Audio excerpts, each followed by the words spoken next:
Hillary Clinton's memoir of her defeat to Donald Trump in the 2016 election has made headlines across the globe for its candid reflections on one of the most memorable campaigns in U.S. history.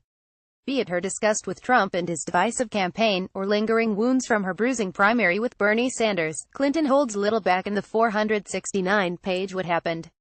Below are 10 notable anecdotes from Clinton's book that shed light on everything from her humorous interactions at Trump's inauguration to what was running through her mind as the results poured in on election night. Attending Trump's wedding as Trump sought the Republican nomination for president, a photo of the real estate mogul posing with the Clintons at his 2005 wedding to Melania Trump became infamous. Trump's Republican opponents circulated the image to underscore his past donations to Democrats and his more liberal-leaning views. In the early pages of the book, Clinton explains the photo and her previous rapport with Trump. I had known Donald Trump for years, but never imagined he'd be standing on the steps of the Capitol taking the oath of office as President of the United States.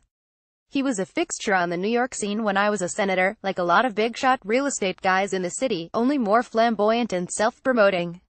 In 2005, he invited us to his wedding to Melania in Palm Beach, Florida. We weren't friends, so I assumed he wanted as much star power as he could get. Bill happened to be speaking in the area that weekend, so we decided to go. Why not? I thought it would be a fun, gaudy, over-the-top spectacle, and I was right. I attended the ceremony, then met Bill for the reception at Trump's Mar-a-Lago estate. We had our photo taken with the bride and groom and left.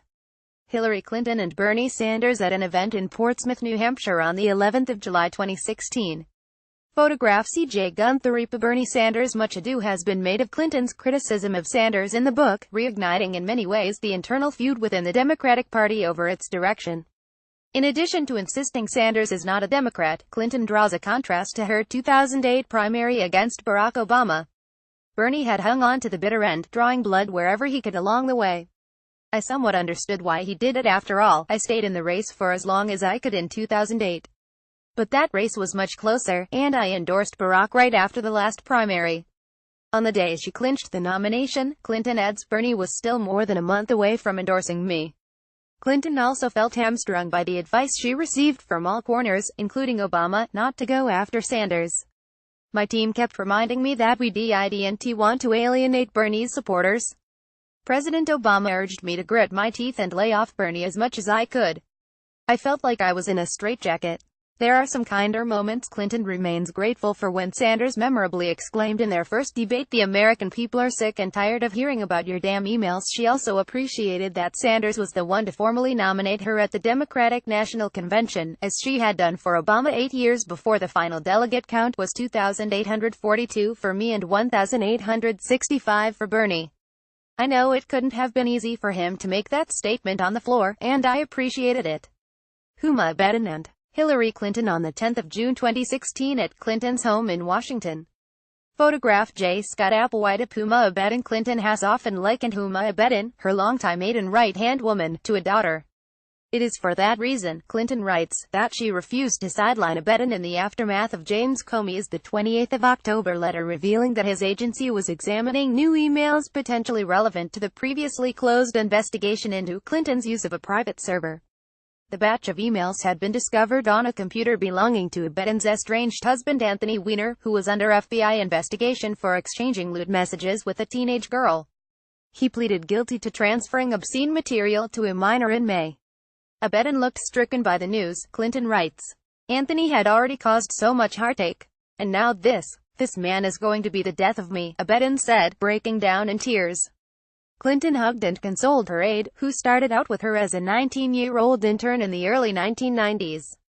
After more than 20 years working with Huma, I think the world of her, and seeing her in such distress broke my heart.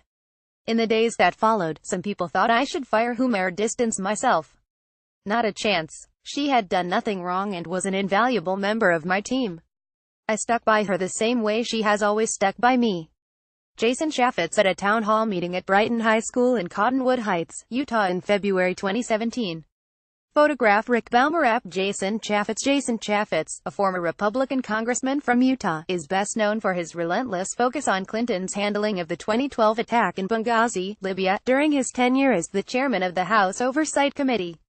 At Trump's inauguration, Chaffetz was criticized for posting a photo of himself shaking hands with Clinton captioned, "So pleased she is not the president."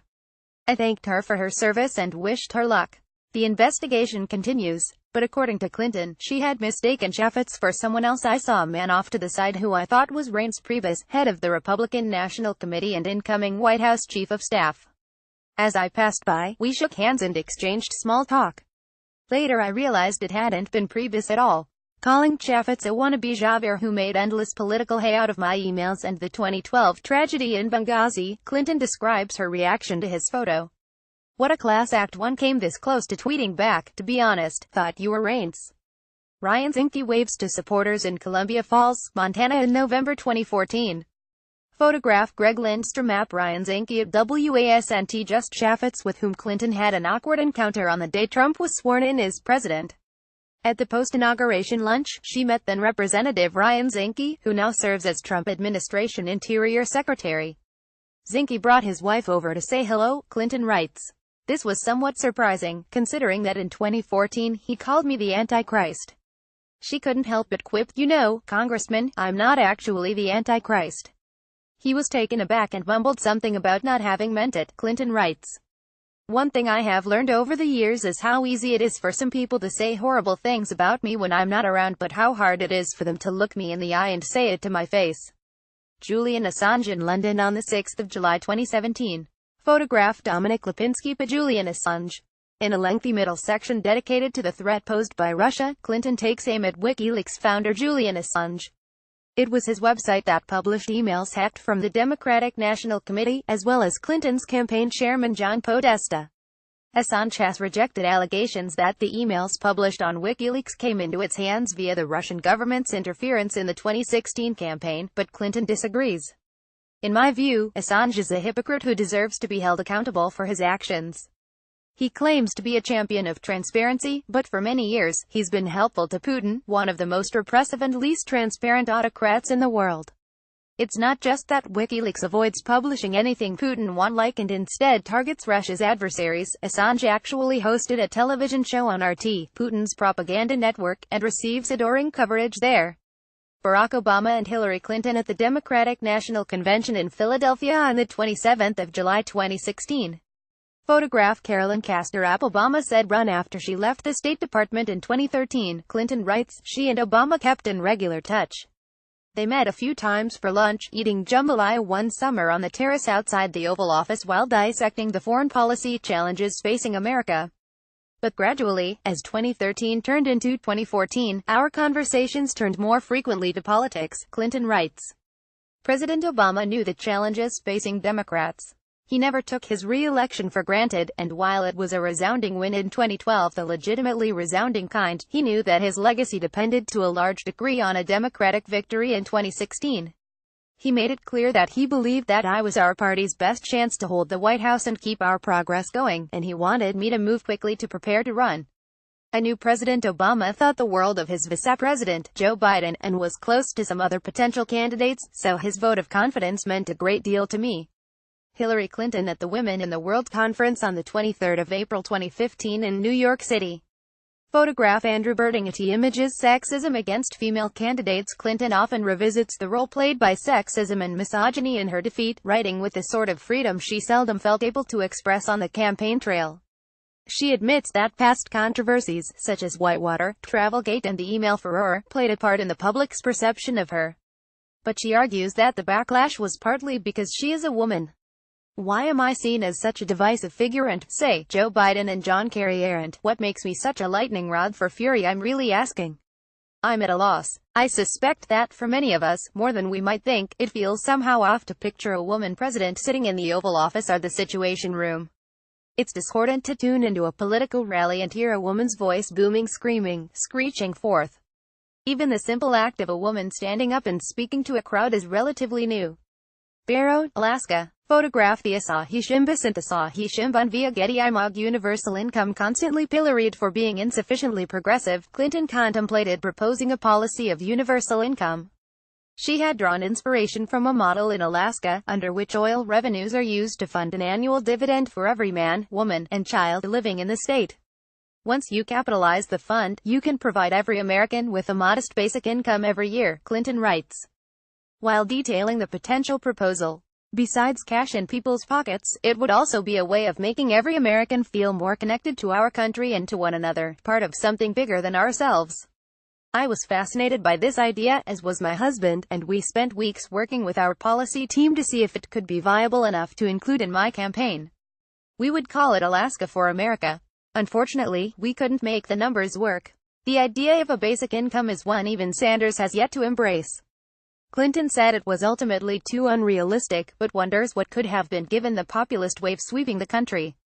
We decided it was exciting but not realistic, and left it on the shelf. That was the responsible decision. I wonder now whether we should have thrown caution to the wind and embraced Alaska for America as a long-term goal and figured out the details later. Clinton supporters respond as election results come in at the Jacob Javits Convention Center in New York.